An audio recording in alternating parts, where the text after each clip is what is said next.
No doubt you've heard an old saying that money can't buy happiness. Well, I say that money can buy happiness. If money didn't buy happiness, then why does everyone want money?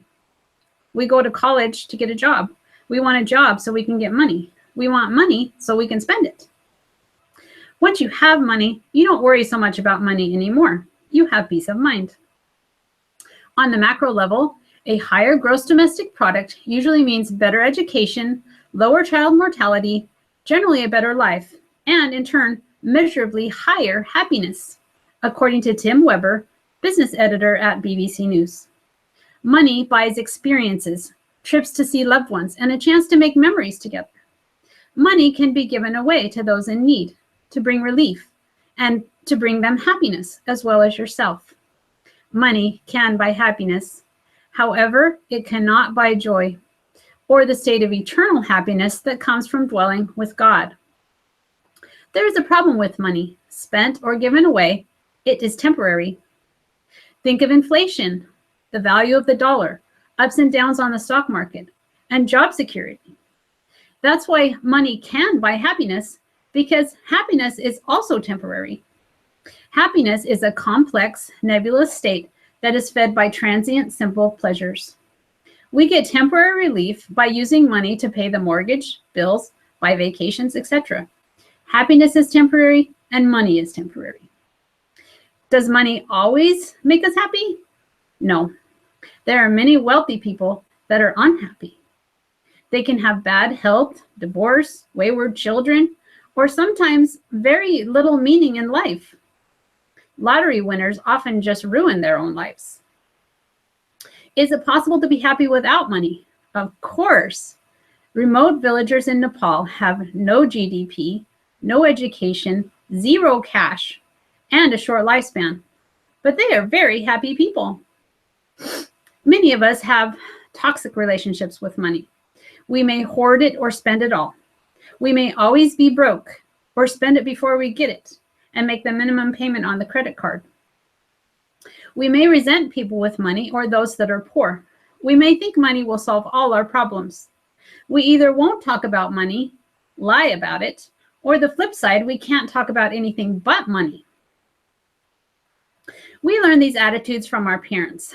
The way they handled money and felt about money is usually how we feel about money.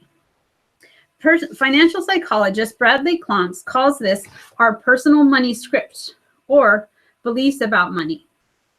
Money scripts are typically unconscious, developed in childhood, and passed down from generation to generation within families and cultures. Money scripts are contextually bound and often only partially true.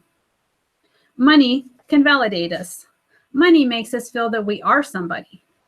Our emotions are tied up with money.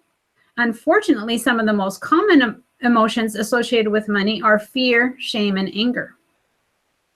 However, we can overcome the toxic, emotional, here today, gone tomorrow relationship with money. We can keep money in the proper perspective and see money as a tool, not a status. It can be helpful to see money as a means to an end. It buys food, shelter, clothing, and protection for our family. It buys financial security and peace of mind. It can buy family vacations and experiences together. Try to visualize your life free from debt and free from the unhealthy and competitive feelings about money. The prophet Brigham Young counsels us. The possession of all the gold and silver in the world would not satisfy the cravings of the immortal soul of man. The gift of the Holy Spirit alone can produce a good, wholesome, contented mind. Instead of looking for gold and silver, look to the heavens and try to learn wisdom until you can organize your native elements to your benefit. Then, and not until then, will you begin to possess true riches. The author of the book, The More of Less, Joshua Becker, explains one simple solution to most financial problems. That is, buy less. This leaves more money for paying down debt and more money for savings. Reduced expenses can mean flexibility in working hours or a choice of job. He states, happiness from luxury is short-lived, fleeting, and can never satisfy. Your heart will always desire more, and your income will never match your thirst. Instead, an intentional decision to live with less will provide an inner space for contentment in your life. A good resource for financial planning, workshops, and financial calculators is the Family Finances page on the Provident Living website. There are many such apps and online budgeting from various sources on the web. You will be blessed by following the time-tested advice from modern-day prophets.